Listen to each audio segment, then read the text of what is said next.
Hi, I'm Chris James, and you're watching A Healthy Alternative. Today, we're going to be talking about water fasting without the support of your spouse. We're missing a piece of the puzzle. You start getting healthy and you just become a better person. We need to start focusing more on the individual.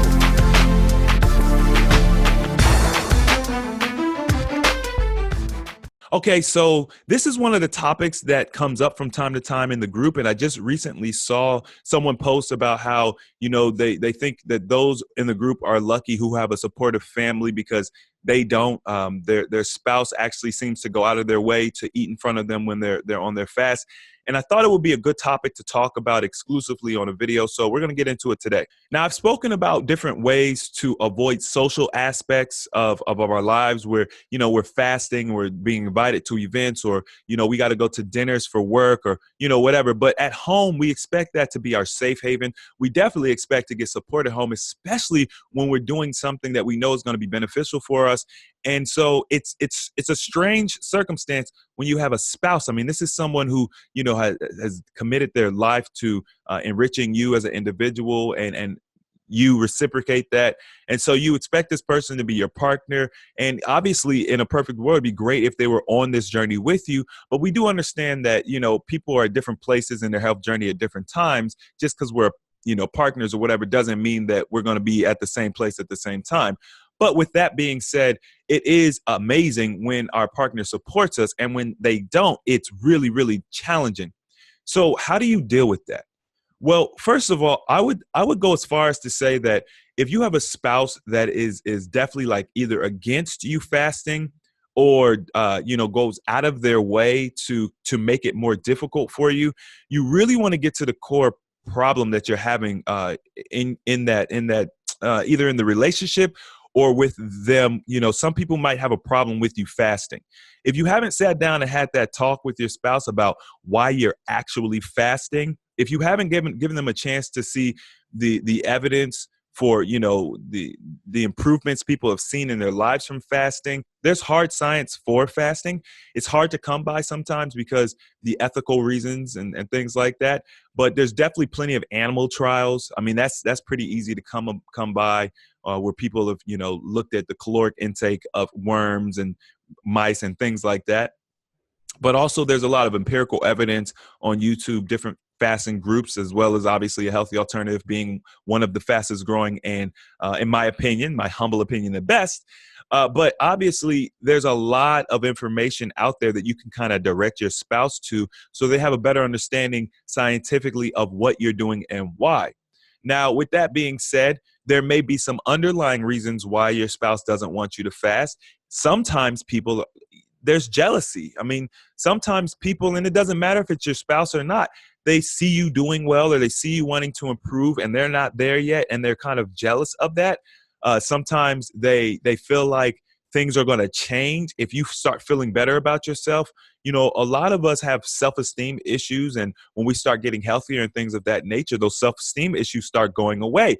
If you're in a relationship where you're mistreated, abused, or undervalued, when your self-esteem raises, then that's going to raise a red flag in your mind. Hey, man, something's going on in my relationship. I should really look into changing this. One good example of it is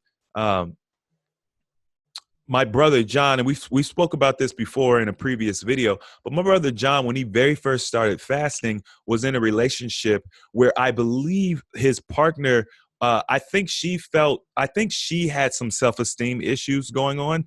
He was very happy with her, and they had a lot of fun together, but I think she had some issues that she was kind of projecting onto John. And so, and they both had weight issues at the time. I know John was very gung-ho about healing because, he had a diabetic condition as well as a plethora of other issues going on. And she actually was all for him getting better because she was the one that made him go to the doctor in the first place. So we thank her for that because it kind of sparked a lot of things that happened thereafter. But when it came to him losing the weight and really actually, getting healthy and feeling better about himself, she just wasn't supportive of it. And, I tried to talk to her a couple of times, and I know John, did his best to kind of give her information. But I think because she was so into the traditional medicine and the traditional education, she just wasn't buying it. I mean, I remember her telling me flat out I was going to die if I didn't eat after doing a 10-day fast. Because my goal at the time was to do a 30-day fast. So I wanted to know when she figured that I was going to kick the bucket. Of course, I made it past the 10 days just fine. I'm here today. But, what ended up happening is he had to seriously reevaluate that relationship, and eventually they ended up parting ways. Now, don't get me wrong, it wasn't a simple, easy decision for him to make, but he realized that this individual was just bringing him down, and that in order for him to grow and be the best version of himself, he had to separate himself. Now, with that being said, I'm not telling you to divorce your spouse. What I am telling you is that you may have to put some work into your relationship. 9 times out of 10, if they have an issue with you fasting, and it's not just simply because they are worried about your health, right, due to misinformation or undereducation, 9 times out of 10, you've got areas in other parts of your life where you've got problems. Okay. So it may be a little bit deeper. You might want to work on your communication. You may want to get to the core issues. It might be some self-esteem issues that individual has. But it's unfortunately pretty common that I see, married couples who aren't on the same page as it comes to fasting. As one goes down the journey and the other one is not supportive of it, they do tend to butt heads. And a lot of it is because of the self-growth that the other individual goes through. Like I mentioned earlier, sometimes you're being mistreated in your relationship. Well, fasting helps give you mental clarity. So if you're in a toxic relationship, sometimes it's hard to peer through the fog. You start fasting and you can kind of see what's going on. Once again, I'm not advocating that anybody, get divorced or break up. I do think that if you see an issue in your relationship, it's an opportunity to address it and actually build a stronger relationship. So I think that it's something you could actually look forward to, especially if you've built good communication with your spouse, or if you're open to building good communication with your spouse. This is an opportunity to look at your relationship and repair some damage that you may not have seen before. So obviously, there's many different ways you can kind of approach this. Getting support from your family is important. I would definitely recommend that you all look to get the support and cooperation from your family prior to fasting. If you can, don't ever let anyone, I don't care who it is, make you choose to not fast because they won't support you, because once again, that's a bigger underlying problem that you need to address. But at the end of the day, this is your health, right? You've got to live with the elements, the pain, the uncomfortableness, the social awkwardness because you're overweight. You're the one that's going to die early. You're the one that's going to have all these issues. So never allow someone else to make those type of decisions for you. And if they don't want to roll with you, if they're not willing to cooperate with you, if they're not willing to see your point of view, maybe you do need to rethink that relationship. Maybe you do, But anyway, I hope that this video maybe gave you guys a little bit of different perspective, made you feel a little bit better about your situation. It's not hopeless. It never is hopeless.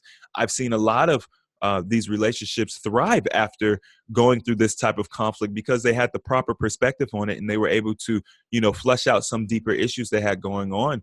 Also, I've seen people who have become educated about fasting. Maybe they had some things that they didn't understand at the time, and now they do, and they've actually started fasting and become one of the greatest supporters of the individual that was looking to fast in the first place. Those families that fast together stay together, and I always love seeing teams that fast together. I fasted with John a lot, and it's always good to have that partner and that support. So anyway, if you guys enjoyed this video, don't forget to hit the thumbs up button. We are going to be having our live event May 17th in the Dallas-Fort Worth area. Tickets are available. The link will be in the description box below. We're going to have food, games, and we're going to be learning a lot. It's going to be a powerful session. If you are in the area or if you're willing to travel, please definitely come on out. Also, check out the website at healthyalternative.org. We've got the Instagram page, a.healthy.alternative. And we've also got Patreon, a Healthy Alternative on Patreon if you're looking to donate or support myself or a Healthy Alternative as a whole. As always, I appreciate you all watching the video. Make sure to hit the like button, subscribe if you haven't already, and the application of knowledge is power. And I will see you all next time.